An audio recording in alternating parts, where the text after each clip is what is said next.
Yeah, it's been an interesting one for sure. I have a colleague that does this work in France, and he also is an ex-CEO, and he said it's funny, a lot of people think that would be really hard for CEOs to actually let go of power like that. He said his experiences, most of them are very happy to do that, and it's actually pretty easy for them, at least to make that leap. The learning the rules is another thing, and transitioning.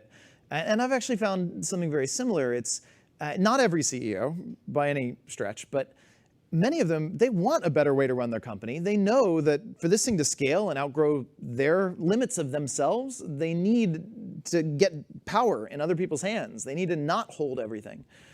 So many of them are already looking for approaches to get them out of being the central bottleneck in the system, and yet that still provide order and transparency and don't end up crushing the company they've built. So many of them are very comfortable signing that. Where it gets interesting is when I, as a holacracy coach, show up in a meeting with an executive team or whatever, and the CEO jumps in just out of habit and tells somebody, hey, why don't you then take on this or whatever? And I have to jump in and say, whoa, you don't actually have the authority to tell that person what to do anymore. You've ceded that authority, and there's no governance, so you have no right to expect it. Would you like to go to a governance meeting and propose an accountability on his role?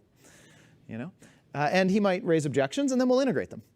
So that's an interesting then experience. But again, most CEOs I work with rise to that quite well. It's still a learning curve, and they have to learn new ways to lead.